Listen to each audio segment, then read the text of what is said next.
It was a challenge to try and capture something as iconic as Alcatraz. You know about this. This is arguably the most famous prison in the world, and now you're in it. Just the space, the physicality of it, because it's quite claustrophobic. When modern-day prisons are designed, they really consider not intimidating people or making the spaces, as least stressful as possible. Well, Alcatraz didn't suffer from those restrictions. They did the research, they went out, studied Alcatraz, not just from books or internet. They were actually there to feel the environment, so it really sets a mood that gets you a little spooked. Well, we kind of started with the base layout of Alcatraz. The entire island we ended up roughing out in kind of a white box form, and then figuring out what play spaces we wanted to use out of that, what would be the most interesting areas to play in, and the connections between spaces, and spaces that the public doesn't necessarily get to go into. We really did a lot of pushing to really enhance that psychological horror aspect that we're really looking for. And this is a really good opportunity to really tell something special. Like I got stuck right through the gates of hell! This time around, I feel like it's been identified that there are these side missions that you're going to go out and try to accomplish.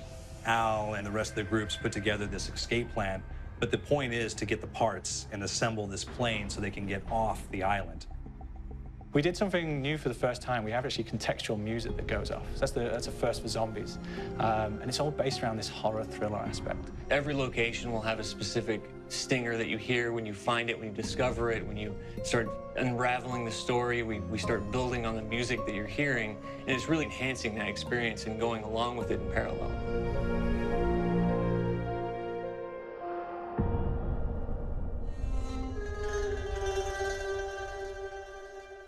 Because we wanted to embrace this kind of horror thriller element, we wanted character actors, guys who could really embody someone and then convey emotion. So that's why we went for guys like Ray Liotta, getting in that kind of guy, we wanted a frantic nature. So he plays a character called Billy Handsome, who's this kind of psychopath who would be employed by the mob to kill people in interesting ways. Chaz Palminteri, he plays a guy called Sal DeLuca, an old mob boss. Michael Madsen playing Finn O'Leary. He's kind of worked himself from the floor, from the streets. He's got his hands dirty and the blood in the guts a couple of times. And then we had Joe Pantoliano, and he plays Arthur Arlington, who's nicknamed the Weasel. Those guys, they bring a quality and a subtlety and timing that you can't really identify or try to recreate. Bring it on, you dirtbags!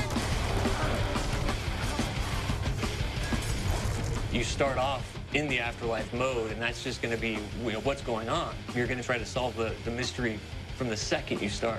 Afterlife, to me, brings a new element, like a new puzzle element.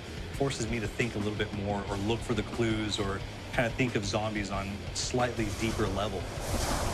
You see clues throughout the map that tell you, ooh, perhaps if I'm in the afterlife, I can interact with this object, or there's some puzzle going on here that I need to be in the afterlife. Back east, I whacked a dirty dentist with one of these. Took forever, too. Alcatraz has a Civil War kind of fort background before it turned into a penitentiary. And so we had this kind of backstory, the idea that the warden would have collected Civil War weaponry. One of them is a blundergat. It's a fictional weapon, but the idea of the combination between a blunderbuss and a Gatling gun. And possibly, it might be a way of upgrading it to a more fantastical weapon that the players may find. You all gotta go sometime? You just went now. There's one main zombie, one big zombie that's going to come through and wreak havoc on your life. He'll lock down the perk machine, he'll close down the box, so you have to pay to get that open again. So you don't want him to interfere with your process. Now's a good time to pick a fight.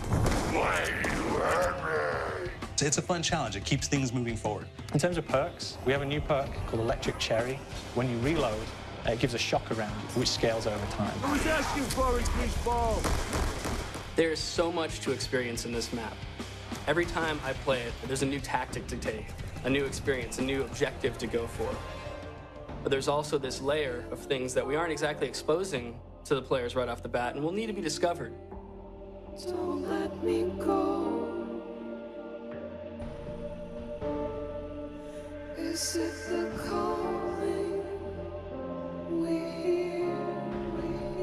we've got the undead in there, we've got these historical elements, and these fantastic actors all seem to be with peace with each other in this kind of same world. So it's magical, and our team is incredibly excited by it.